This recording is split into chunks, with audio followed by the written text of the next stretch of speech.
Hi, everyone. This is Svava Brooks, your host for Take Your Power Back interview series. I know how hard it is to find the right tools and the resources to heal from the effects of abuse. That's why I started this interview series, interviewing wonderful experts and professionals who are willing to share their unique approach to healing and thriving after childhood trauma. Also, I've been talking to I want to say, very inspiring people about how we can change our thinking about how we see the world and how we see ourselves in it. So today, I want to introduce to you a very special person, Gordana Biernat. Welcome. Hi, Sava. I hope I pronounced your name okay. It was perfect. Okay. You pronounced it perfect. Thank you. Well, I'm so excited to have you with us today to chat with us about your work and your passion. But I want to start by telling our audience a little more about you. Gordana is an inspirational speaker talking about consciousness, creativity, leadership, art, reality, and time. Fascinating. She is a mentor assisting those who seek self-development and a greater sense of being through intellectual and spiritual inquiry. Another one here that I really liked. Popular writer and thinker sharing her thoughts on Twitter, initiating creative processes and conscious communications.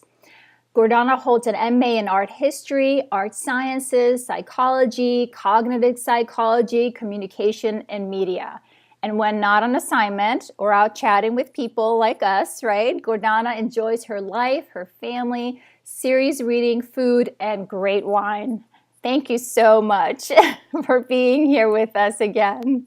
Thank you for having me. My pleasure. So you and I have chatted a few weeks ago about just, what I'm doing here this summit, about taking your power back. And I could see that, your thoughts on, reality and power and being a victim in the world, that, we have more power than we think we do. And you share a lot of this information on your Twitter feed with some thought-provoking quotes and challenges, I think. And so you clearly have a deep passion for this. And I'm just curious, where did it all start, Gordana, for you? And where does this deep passion come from?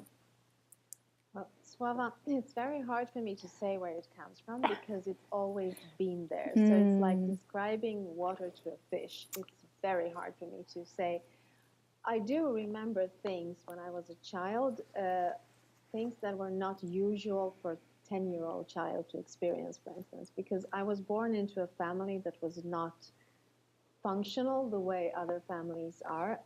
My father was a very, very dominant person, and he was steering everything in our lives here, so I couldn't hardly breathe. He was a very, very different kind of person, a harsh person, I would say. So the entire family had to do exactly what he was telling us to do. So I created this little world of my own where I just spent time with myself, especially when I went to bed, because I had so many chores to do during the day that I didn't have the time to explore these kind of things. But when I went to bed, then I could lay down and I could imagine stuff. And I started imagining where the stars will end. I mean, where does the universe end? So I lay there in my bed and I roamed the universe. I was everywhere in the universe. And I realized that there is no end to this. I mean, I'm constantly making things up. And while I do this, the universe expands the way it does. And when I looked at the stars, it just kind of hit me that I've seen it somewhere else. So I ran to the window and I looked outside at the starry sky. And it was exactly the same as in my mind, and it just hit me. I was 10 years old and I realized that the stuff out there and the stuff in my mind are one and the same. There is no difference between inside and outside. I am the universe. But I couldn't talk to anyone about this, so I had to keep it for myself. And it pretty much started there, that I just kept asking questions and nobody outside of me could answer them. So I would have to patiently wait for the universe to answer them for me.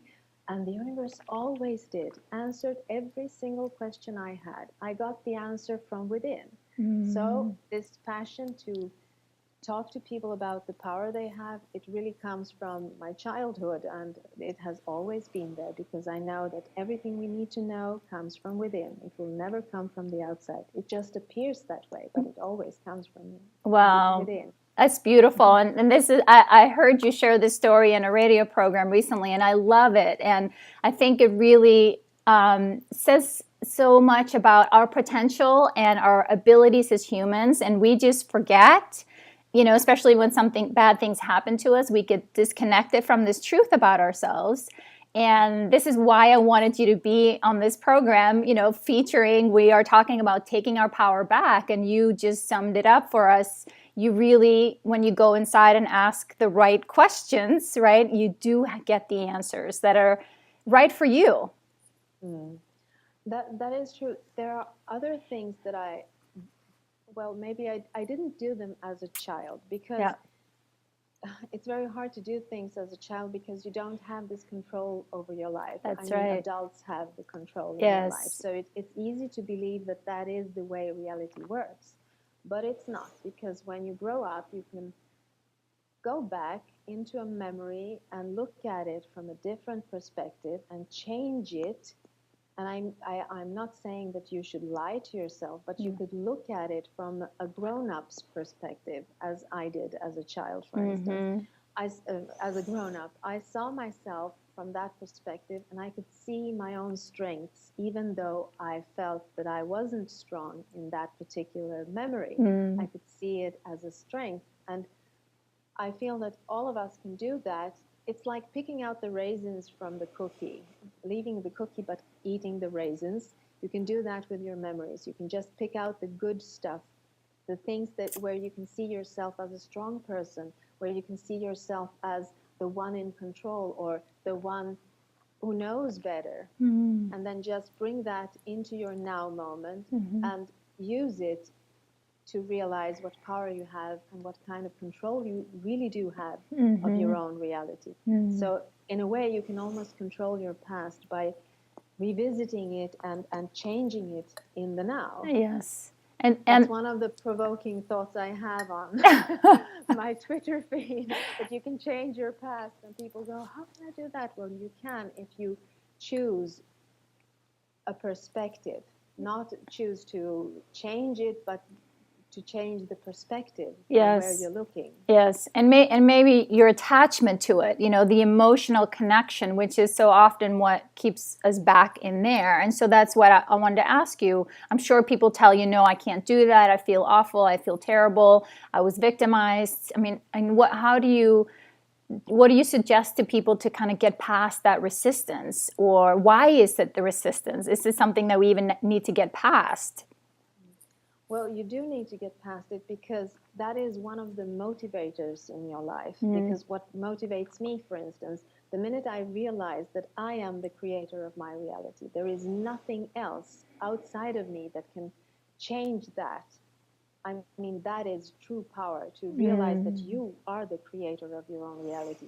And it's very hard to do that if you've been victimized as a child, because you have this past of outer reality changing things for you. So it makes you this kind of victim. But if you realize that in reality, you are the creator of your own reality, I mean, literally everything that is in there, you are the frequency attracting it to you, then you have the power to change it. And you can change anything you want if you realize that you are the creator. So that is a motivator for me to get past it, and realizing that. Even if I'm not saying it's easy, because it's not. It took me 10 years to do that. Yes. So it takes time. Yes. But you need to have your focus on that kind of thinking, because you need to get past the victimhood. Yes. Yes. Both the language, I recognize that once, I read a couple books and I heard people like yourself speak about, that I could take responsibility for my life. And I'm like, well, what do you mean? I was hurt. It's like you have the power to change how you feel. What do you mean no one has apologized to me?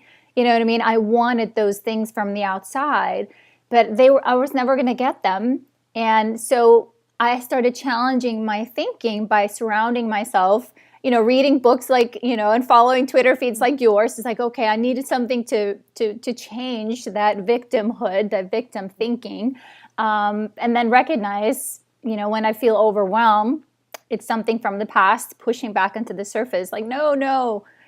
So I had to be intentional about it. So what do you do when you feel overwhelmed with change, or life isn't showing up the way you want it to be, or when negative things show up in your life?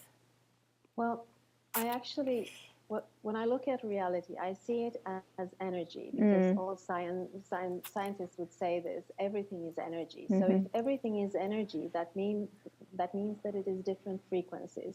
So what do I need to do? I need to change my frequency in order to change myself. And the easiest way for me to change my frequency today, because I don't feel that I'm a victim, I feel that I really am the creator of my own reality. Yeah. So I can do it in a very, very fast way, because I've been doing it a lot. Yes. For instance, I go out in nature. I stand beside a tree and I let the tree give me the frequency that I need. It's always the right frequency, because a tree will stand there for you. It is unconditionally standing there for you and no one else. So you can just stand there and enjoy the frequency that this tree gives you.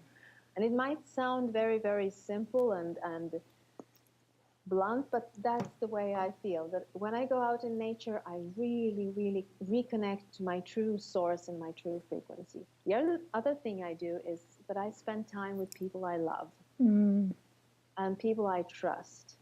For instance, my husband or my son, I really like to spend time with them. I don't have to do anything special. I'm just near them. And that also gets my frequency right, because it's always about getting your frequency right, and you have to do it from within. Yes.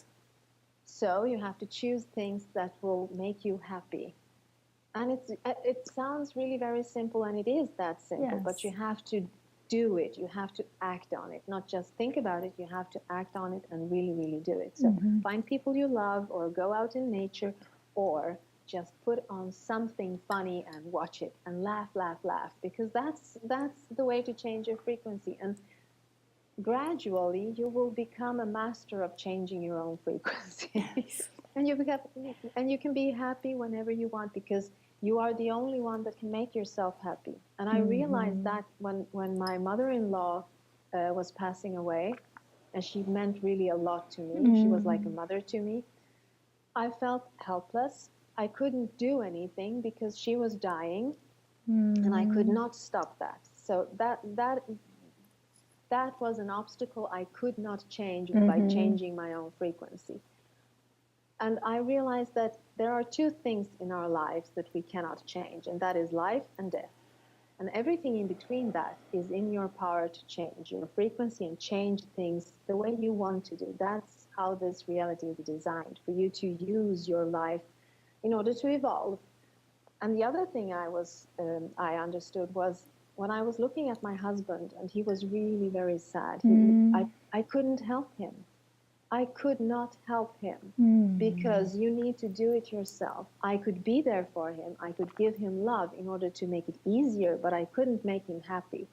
He had to go through this, and he had to do this from within, which means that I am responsible for my own happiness always, not the outer circumstances. They can make it easier for me or harder for me, but they cannot make me happy. I'm the only one that can do that. So find things that will make you happy, and then just do it. That's beautiful. I can relate to a few things that you said, and one is to hang out with safe, loving people. I definitely treasure my family and the kind of the safe haven of my home and the connections that I have with close friends. And then what you said about you're thinking and then take an action. It's like, it's simple, but we have to actually take a loving step in that direction of changing the negative to a new memory or a new experience. And just a quick story, my husband used to come home and tell me, honey, I thought about buying you flowers today. buy them. So I would just smile and said, "Oh, thank you so much. It means so much to me that you were thinking about me. But you know what? Next time, honey, try buying them." Always better. It's always better to do it. Actually, it is a very, very important thing to do because it has to do with reaction and action. Yes. Because as a victim, you react to things. But as a creator, a deliberate, intentional creator, you act on things. And sometimes you act on things even if they don't feel safe, even if they don't feel like the thing you want to do, because it's very easy to feel sorry for oneself. It almost gets bittersweet. So you have to use some energy in order to change your awareness into something that you really, really need to do, and that takes action. It cannot be a reaction. So you have to change the reaction of being sad to action of being happy. Yes. That's very true. Very true. So what empowers you? I mean, how do you find that internal strength? I mean, I'm asking because, we talk about we have to take that action, and I think it's very different for different people. And like you mentioned, for victims, often we are conditioned by our past and our brain takes over. So, what empowers you? Where do you find that internal strength to step back in a moment before you? I know you've been doing this for a while, but if you can reflect on how that started for you. Well, I think that what really truly empowers me is knowing who I am. And I think that is also my life path. That is what I'm sharing on Twitter. It is, I mean, the greatest relationship I will ever have is with myself, because it affects everything in my life. So what I need to know in order to empower myself is, who am I? And I'm not only the sum of my memories from my childhood or the things I do in the now. I'm something more than that, and I need to reconnect to that all the time. So I don't think that I will be able to know exactly who I am my entire lifetime, and that's okay, because I'm here to enjoy physical reality. But what empowers me is to seek this knowledge, to know who I am. And I cannot say how I do this, but it's there all the time. There is no off button in my head. I cannot stop it. I even dream about it. Oh, wow. Trying to understand who I am. Because the more I understand, the more I see how much power we actually do have over our own lives. I'm not saying that there are no obstacles, because they are there for a reason. They are there to show me, for instance, like a contrast to show me what I am not. And then I can be able to sharpen what I am. So just to use the obstacles as boosters of recognizing who I am. Yes, that's beautiful. It's not an easy task, but it's a fun task, because the minute you understand that your reality works that way, I'm not saying that I'm always happy, but I'm a much happier person now than I was before, when I didn't understand it that way, when I saw obstacles as obstacles that I had to climb over. Now I don't. Obstacles are there for me to mirror myself in them and just push them away like that. It's almost like a dance now. It's not rugby anymore. It's a dance. Oh, that's beautiful. And just hearing you speak, and because you talked about the tree earlier, just having you describe it, I could see you, the more you know yourself, the more grounded you are, the more sturdy you are. And, a tree is not competing with being a flower, the flower next to it. It's just like really, being good at being a big, beautiful tree. And when the wind blows, right, we just kind of sway with it. We don't worry about it. We just follow the flow of things. And that's kind of, I don't know why, but the image that came into my mind when you were describing your power comes from knowing who you really are and dealing with then life as it comes. So well, that is a very beautiful description of it, because it resonates with how I feel. For instance, 10 years ago, I was very much in into knowing who I am spiritually. Mm-hmm. And that is okay. I mean, you can do that, but there is a risk in just doing that. You need to ground yourself. So I started asking myself, what am I doing in this physical reality? Because there has to be a reason. If I am a soul exploring this physical reality, so why am I here? I mean, I understand that I am a soul. That is my premise. That is where I start. Yes. I am a soul experiencing, a free spirit experiencing physical reality. So I'm asking myself, why am I in this physical reality? And the simple answer that I get back is to enjoy it. Mm. To enjoy it. And I must say that my husband has been a really, really... he has been a very grounding factor in my life, because he loves this physical life. He loves wine, he loves food, he loves things that are physical, things that you can touch. And I didn't do that. I wasn't that way before, because the most important things for me was to know who I am spiritually. Well, now I know who I am spiritually. I need to be grounded in this physical reality. So enjoying it, I mean, enjoying every second of it, enjoying the sunrise, enjoying the butterflies, enjoying the flowers, the grass, the rain, the thunder, anything, because you cannot do that where we come from. Everything is fine where we come from. We are here to explore something else. So why not explore it to the fullest? Wow, that's beautiful. And I keep hearing that theme. And I also hear you almost apologizing for, I don't have some profound explanation. It's very simple, you know what I mean? Which is the beauty of it. And I think the thing that really at least resonated with me, and I'm hoping will resonate with the audience, is that I felt like I had to almost go back to school to learn something deep and complicated to understand myself as a human being. But then one day I was like, I think I'm just here to learn about love. So I'm just going to go with that. Exactly. And I mean, love is so many different things. Love is to enjoy a sunset. Love is to go out in the rain and just feel the raindrops. Love is to drink water. Everything is love, because it's there for you to enjoy. And I think we often forget the enjoy. It is there for you to enjoy, because it is very important. And that's why I'm saying I'm wasting my time if I don't change my frequency into happiness when I can do that. I'm not saying that it's possible every time, because nobody can do that. But as soon as you can, just switch it off and go into a happier frequency, because you do have that power. It is possible for you to do that anytime you wish, but you have to explore that option. If you don't explore that option, it will never occur to you that you are the one making yourself happy. Because no one else can do that. It is always an inside job. I think I tweet that happiness is an inside job, because it is. Yes, absolutely. Your reality is an inside job also. So it must come from the inside. Yeah. And that can get tricky, because, if we all have our own perspective, right? And those perspectives can collide. And then, I want to challenge our thinking here maybe a little bit, and just like, well, then these people that come to us and say, you're saying that, I'm here to learn and enjoy, but why was I hurt? You know what I mean? Why did God put me here to learn about such pain?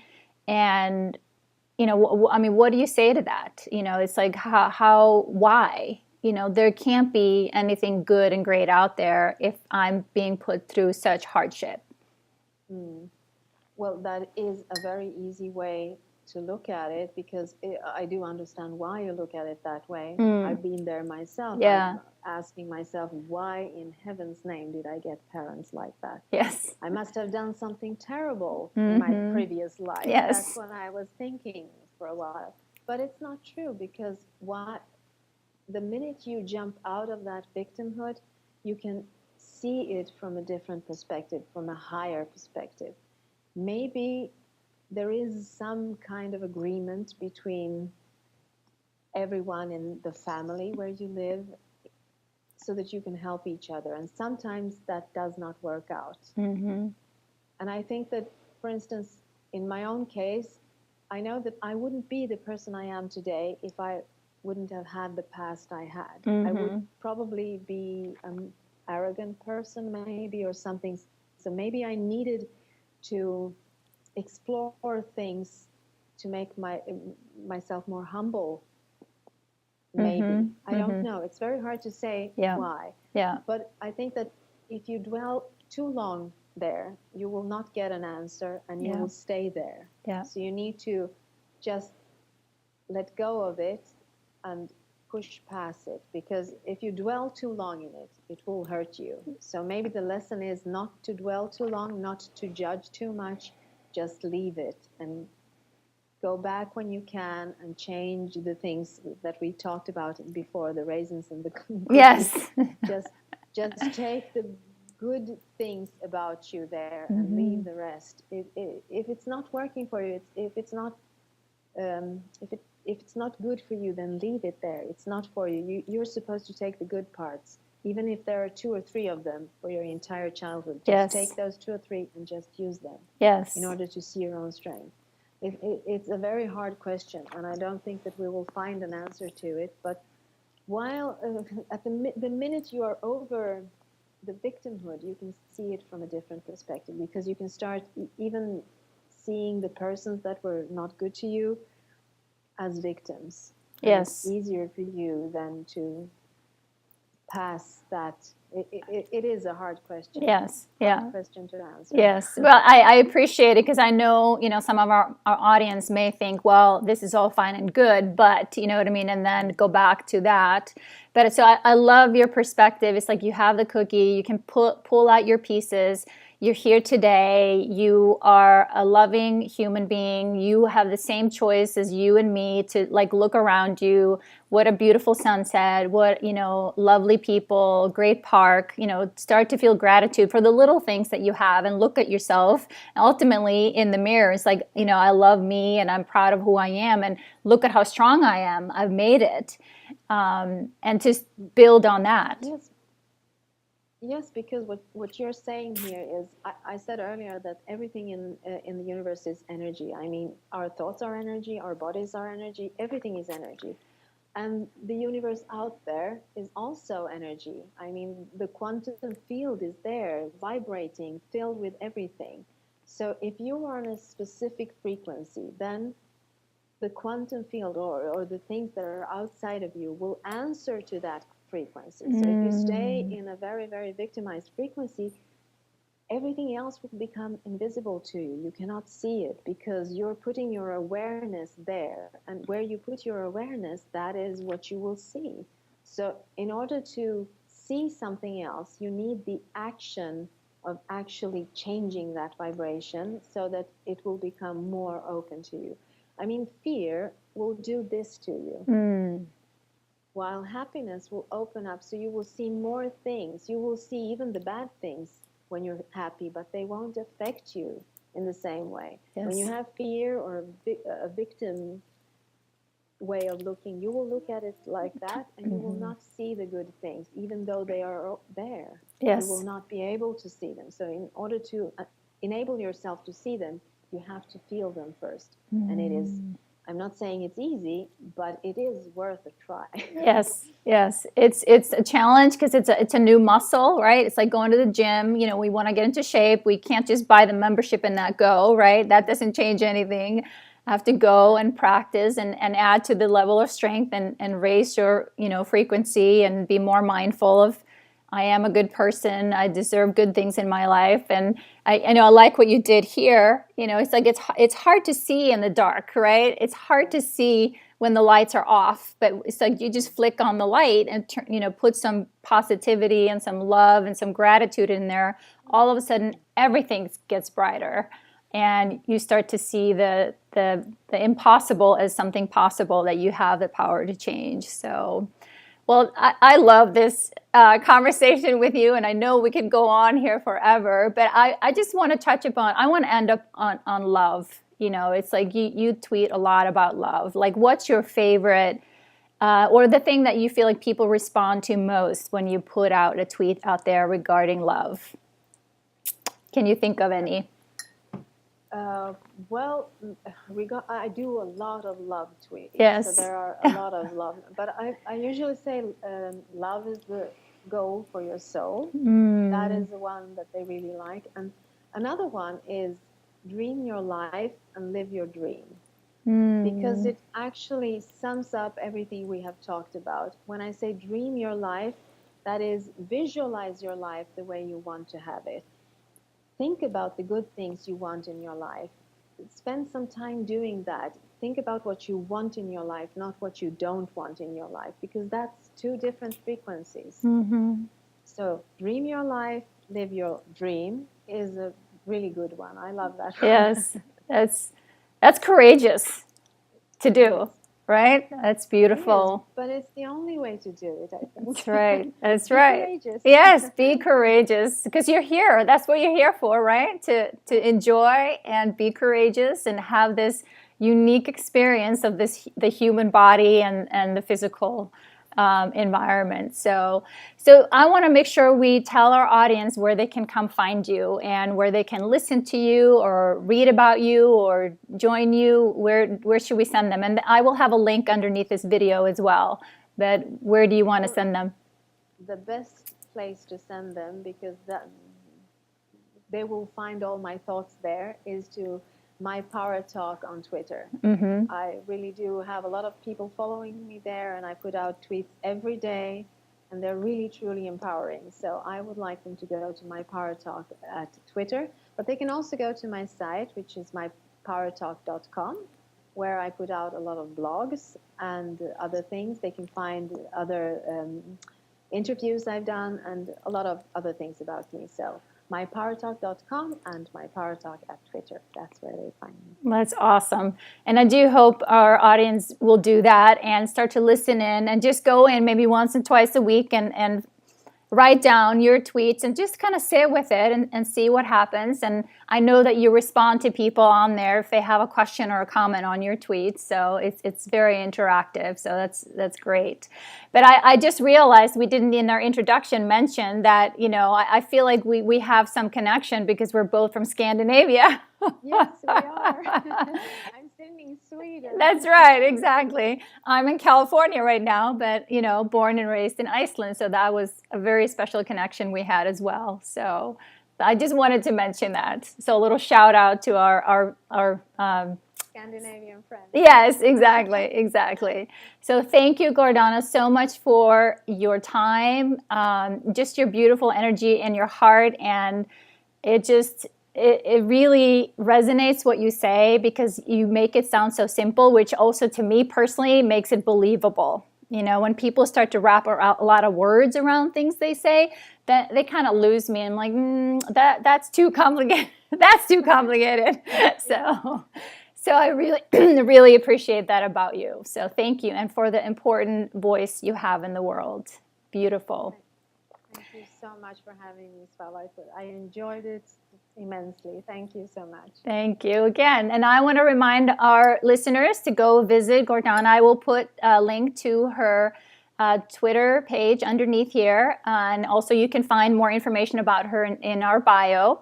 And I want to remind you, if you are following the summit, to check your email inbox tomorrow, where you will have 2 more great interviews about how to take your power back. Have a great day, everyone.